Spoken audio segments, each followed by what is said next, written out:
Welcome to Small Business Saturday. Welcome to Small Business Saturdays video series with your host and my husband. And my dad, Aaron Montgomery.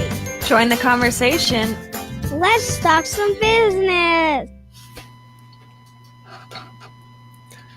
All right, good morning, everybody. Cheers to another Small Business Saturday. Here's my coffee. Hopefully everybody's got their coffee. Delicious. Lots of, I didn't put sugar in there. I put caramel in there. My wife's over to my right here. So we're having a thing. I'm supposed to put less sugar in my coffee and she's supposed to drink less Diet Coke. So anyhow, neither here nor there.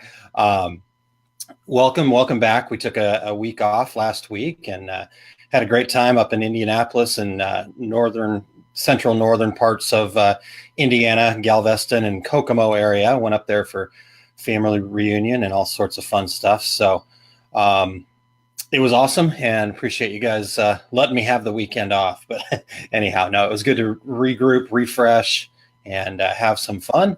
So I hope everybody's doing good. Let's see here. Cheers.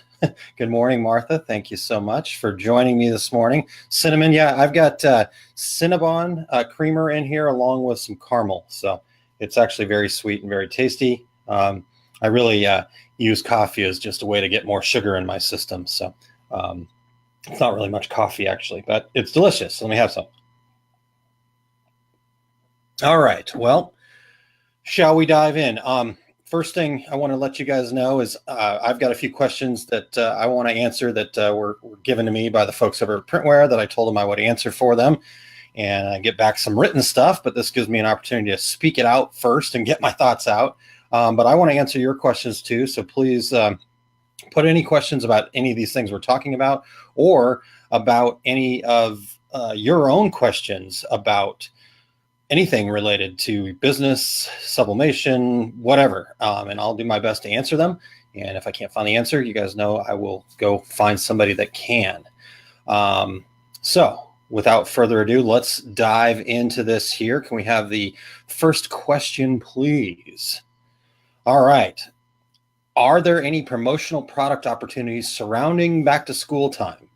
And I would say lots, really. I mean, back to school time is a big season for a lot of decorators and tons of opportunities there. You know, I've got a stack of shirts in front of me here that are from my son's elementary school. I'm going to show you a few of these things here in just a second that, shaky, that will give you an opportunity to decorate for schools and clubs and things surrounding schools and sports teams and all sorts of other things. So there's tons and tons of market opportunities. Now, it is, August 11th here today. And so we are probably a little late for this year's school season. There may be some things that you can still get. But my recommendation, if you're going after the back to school market or you're going after the school market in general, is to go get involved with these programs, the PTOs, PTAs, whatever they're called in your area. Go to their meetings. They're monthly typically, and you can go to their meetings as a citizen of the community and maybe reach out to them first. A lot of them have a Facebook page, things like that.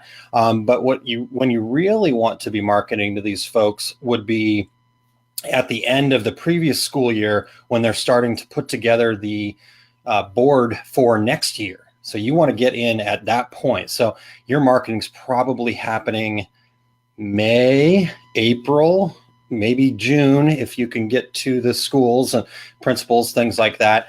So you really want to be getting after your school markets a little bit earlier than right now. So we're putting this on the calendar for 2019.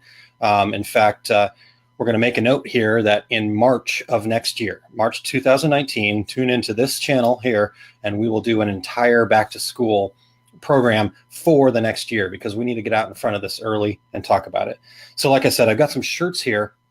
One of the things that I want you to really think about and do is think about what that shirt is and how you're going to differentiate yourself from others. You know, so here's one shirt. Let's see if we can get that purchased. $8 shirt. One color, kind of a distressed look. Not bad, pretty decent screen printing. One color, again, $8. Okay.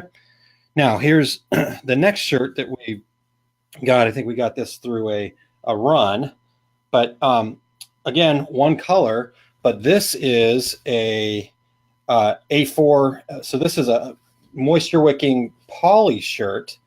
Now, to me, the screen printing's pretty crummy. It's actually really thick and heavy, and really takes away from what a poly moisture wicking shirt is. But this is more like a $15 to $20 shirt, just because we've upgraded the garment. All right. Now, again, this was an $8 shirt as well. But boy, you can see now we're getting into some more colors. It's really nice soft print, so it's not that big, heavy feel. I've got a Buccaneers on the back, if you can see that. So now we're getting up to something that really stands out. One more shirt here. And here we go. Now, to me, this one's even more one that, stands out more to me because of the pop, the vibrancy of it. It just kind of speaks a lot more than a one color, and really isn't that much more difficult to print. Again, nice soft hand to it, so they screen printed it really well. Good stuff. But if you're in there competing with lots of other screen printing shops or lots of other folks, what can you do to separate yourself? So maybe this is the shirt on the front, but maybe on the back, you're putting the kid's name or something along those lines. It's a personalized product. And maybe you're doing that with vinyl or a laser transfer or something along those lines. Or maybe you're going to sublimate some stuff. Maybe you're going to have some things that go along with this shirt that they can get. Like I said, we bought this at the PTO, at our school, it's PTO table 2 years ago, a year ago, something like that. $8 shirt. Well, while I'm at that table with my $8 out, I probably have a $20 bill in my hand, most likely, because that's what comes out of most ATMs. So I have that $20 bill. I just spent $8 on that shirt. Maybe I saw a phone case that I wanted to have, or maybe I saw a pop socket or a fidget spinner or some other thing, that's now a $5 ad or whatever. Get them to spend that $20 bill, and you can give some of that back to the school. And so now you're building more things. So those are the types of things that you want to do with the school market. We want to look at personalization, getting into that full color piece. Everybody's going to be in there with their one color screen printed shirt with a clip art. Well, how about full color stuff? How about all these other things? And then you need to do the things like handling the design, the layouts, helping them with the ordering, sizes. If you've got digital decorating, this is perfect because they don't have to commit to a whole bunch of sizes. They can take orders and not have shirts that aren't going to sell. And that's going to put more money in their pocket.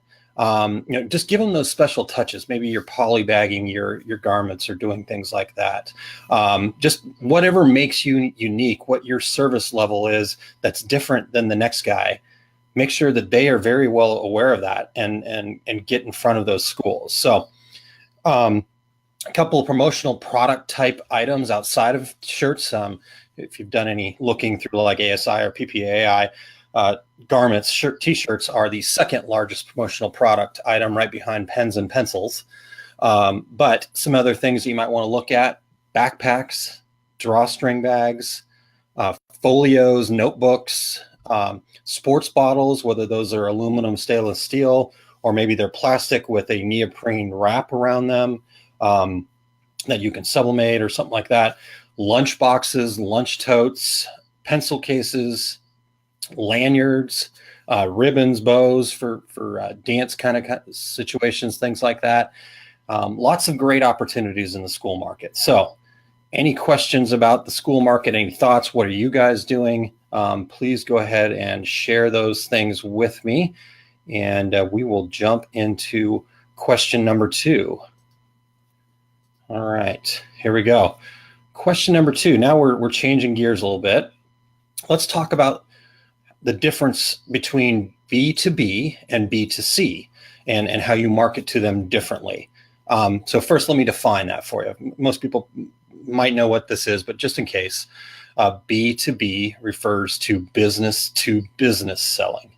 And then B to C refers to business to consumer selling, business to the end user, those kinds of things. So what's our differences there? Let's start with that area.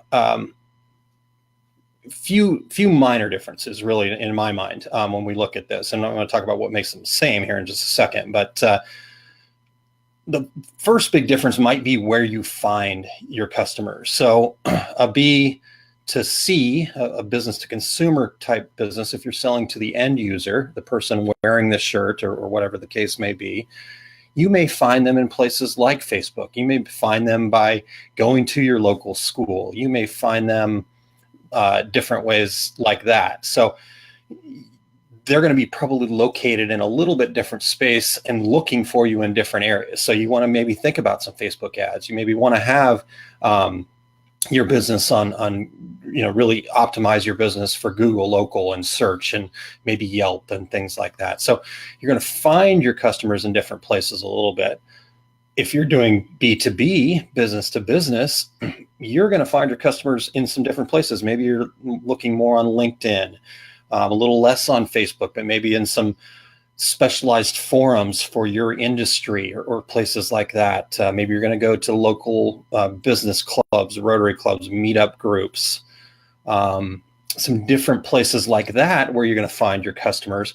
And probably a lot more selling, out on the streets, somebody making calls and going into businesses and a bit more of that kind of stuff. So that's one of the differences. Where you're going to find your customers is important when you're looking at what you're doing, B2B or B2C.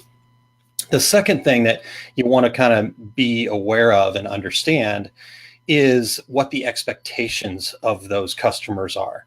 A B2C type customer might have unrealistic expectations because they just don't know. They don't understand the process. They don't want to understand the process. And so their expectations of the finished product, of the services that they want you to provide, are going to be entirely different. Now, that's not necessarily a bad thing because that means that you have an opportunity to provide more value, service value to it. So you can maybe charge a little bit more to a B2C type customer than you could a B2B type customer. But your expectations have got to be met and they've got to be clear up front. That you've got to deal with things like Facebook reviews and Yelp reviews and all these things. So like I said, maybe you've got a B2C customer that's not really thrilled with things. And maybe you're just going to have to stand up, step up, take a loss and do the right thing, or, in their mind, what they think the right thing is.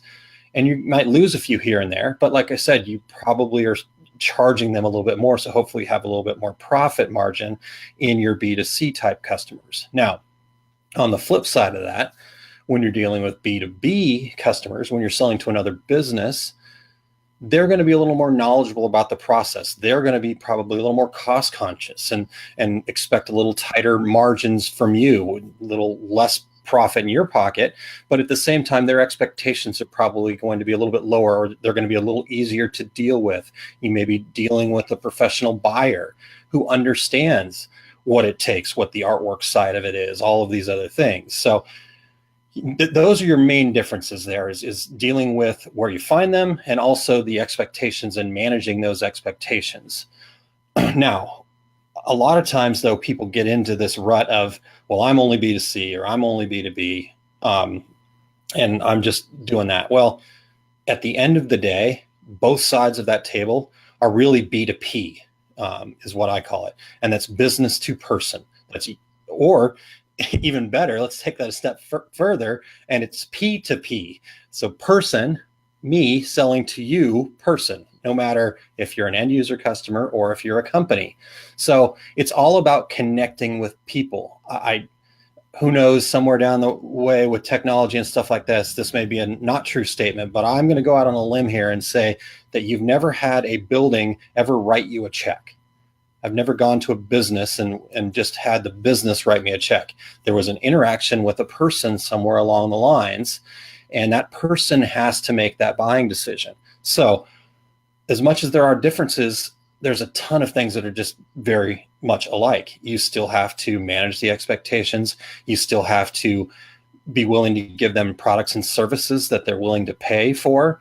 and you still have to do all of those people to people interaction things. Do the little things, show up on time, return the calls, make the expectations correct so that they're happy, you're happy, everybody's working together and coming out with a value at the end of it. So there is my take on B2B and B2C. Again, if anybody has any comments, feedback, questions, please feel free to jump in there. My wife, Kylene, is going to try to get my attention as I blast through these things here and pop these up so I can read them. So anything come through yet that we need to? We're good. Okay. Well, come on, bring it out. Bring on those questions, everybody. I want to hear them. I want to talk to you. I don't want to just talk to this camera in front of me here. So, all right, let's get to number 3 here, and shop finances. Let's talk about understanding shop finances, why it's important, and what is important. Okay, so this is an interesting topic for me. My dad, very close to my dad, he's my best friend, and he was an accountant for 25 years and did all sorts of things, but his main was a CPA, actually, a certified public accountant, not a constant pain in the you-know-what. That's what I thought it meant for a long time, but he was actually a certified public accountant for 25 years. So with that background and with that being my dad, you'd think that, math and accounting and all that stuff was stuff that I'm really into. Hate it with a passion. Horrible at math. Have to have a calculator for the simplest things. And being in sales for a long time, that was always a struggle for me. I do okay with spreadsheets. I get it, but I don't totally understand it. So finances to me, though, are critically important for any business owner, for any business really, to truly understand them. So even though I hate it and I'm against it, I know that I have to get involved in these things. I have to look at what things are working, what things are not working. So it's not necessarily just the counting of beans that you're interested in. It's the understanding of being able to measure things that you're doing within your business to understand what's working. You might think that something's really working well and it's great for your business, and then you go look at the finance side of it, the number side of it, the things we can quantify, and you'll look at it and go, "Ooh, this hurts. I'm losing money." I have actually a really great story about this. So anybody that knows me knows that I've been around for a little while. One of my first jobs inside the industry was with a company that sold direct-to-garment printers, and it was a great job. I learned a ton. We blew up. We made the Inc. 5,000 top growing companies. Went from just a little family company with a couple of employees into employing over 100 people. And it seemed like everything was going great. I mean, we were selling direct-to-garment printers as fast as we could get them out the door. I was actually in charge of most of the dealer network and the sales management side of it. So a lot of kind of figuring out how many we needed and stuff like that. And there were containers full of these things going all over the world at a certain point. And shortly after that time period, the company was out of business. Now, you would go, what? You were growing and growing and growing? Well, the problem was we didn't have a very good handle on the finances, on the understanding of things. So I may have been shipping 30 direct-to-garment machines to somebody, but the price we were charging them was actually less than our cost. So if you're losing money on every order, you're never going to make it up in volume. Trust me, we tried really hard because then we got into that trap that, oh my God, we've got to sell more just to make payroll, just to pay the bills, just to do these things. So I think one of the most important things for every business to do is to really get their head wrapped around and have a way to measure what your true costs of doing business are. I've done a lot of pieces on Two Regular Guys and some other places like that, where we've talked about how to come up with your true costs, because coffee mug right here, okay? The mug cost me $2. I'm just making a number up. It cost me 50 cents in ink and paper. So $2.50, I sell this mug for $5.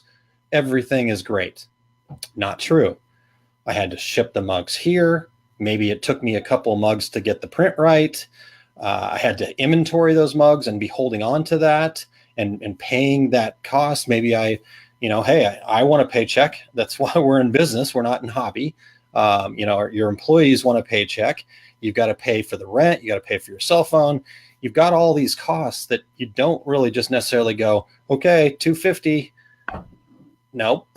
So now all of a sudden I figure out what my true costs are and I go, oh boy, I need to be selling this mug for $15, for $20. So how do I take the same mug that I thought I was selling for $5 and now sell it for $15 or $20? Well, that's the trick. So the sooner you can get a true accurate representation of what your costs are, the better off you're going to be. Because trust me, I've tried this a lot. It's way easier to reduce your price to sell more than it is to increase your price to gain more profit. So always try to start with a higher price. And then if you need more business, now you can move the needle to get the business where you need it to be. But you're understanding what your finances are. You're understanding what your costs are. So those are the things why it's important, because it's how you stay in business. It's how you make a paycheck. Number one problem that I see most small business owners have is they go out there, they price their stuff. They want to be 5 cents less than the guy up the street or whatever the case may be. And they're going, you know what? I'm on my own. I don't need to pay myself. Well, guess what? You don't have a business then if you're not paying yourself. And you're going to get yourself in trouble, because someday you're going to grow that business to a point where you do have to pay somebody for it. But if your prices are such that you can't accommodate that, and you can't accommodate yourself, maybe you're not necessarily paying yourself right away a salary, but what you're doing is you're taking that money that you would pay yourself as a salary, and you're putting that money aside to make that next equipment purchase, to buy more inventory, to move into a bigger building, all these things. So maybe that's your reinvestment into the company, but look at that as your salary that someday you're going to be paying yourself. All right. So those are some of the finances, shop finance things that I think are important there. So do we have questions? Do we have comments? What other questions do you want me to try to tackle here before I get outside and get sweaty and mow the lawn? You have anything going? All right, guys. Well, pretty quiet this morning. I expect more, but we'll get there. Like I said, I want to be having this conversation with you guys. I appreciate you letting me bring this information to you and kind of get it out of my head and in front of you guys. But I want it to be interactive. So, give me your suggestions. Let me know what I can do to help you, what's going on in your businesses, and we're going to keep this thing going every Saturday, except for a few breaks here and there. So we'll just deal with that. But I think that's about it. Kylene, anything else that I missed? All right. My wonderful wife, producer, helper extraordinaire is giving me the high sign that I need to shut it off. All right, everybody, have a great Saturday. Get over to aaronmontgomery.info/getconnected to get on my newsletter. And any new things, I'm working on all sorts of things right now. So I'll be bringing as much information there as I can. Plus I share different blogs that I've read that I think are really good. I share some tips and tricks and as much stuff as I can share. So get signed up for that. aaronmontgomery.info/getconnected.